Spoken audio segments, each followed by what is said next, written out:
It may be a rainy, gloomy day, but the crowd here still smiling and cheering as the parade passes by, featuring fire trucks, a marching band, and of course, local veterans. And many say while today is a day to honor those who gave the ultimate sacrifice, many also say it's just a great time to be with family, friends, and neighbors.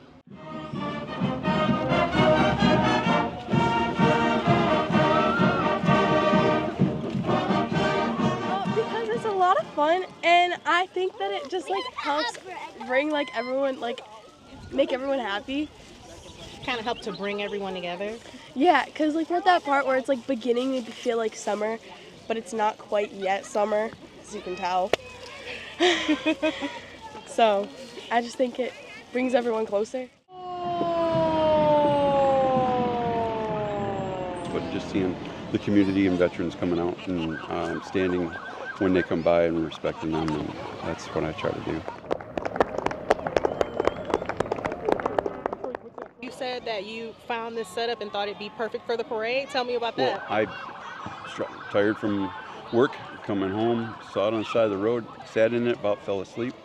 Thought, you know what, throw it in the truck, threw some wheels on it, on a skid, and every chance I can, if I'm not working the holiday, I'll come out and watch the parade.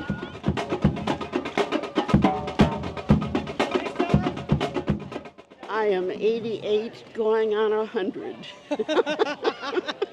So tell me just how long you've been coming to this parade.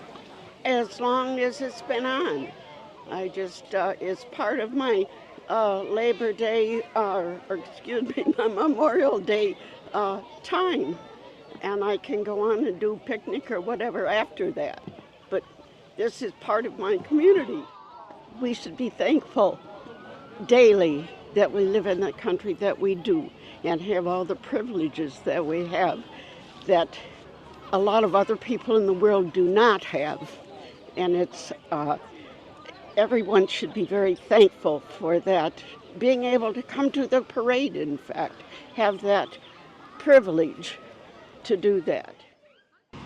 The wind and rain not getting in the way of today's Memorial Day Parade. As you can see, the streets are lined with people ready to give thanks to our country's heroes. Reporting in Jenison, Scarlett, 13 on your side.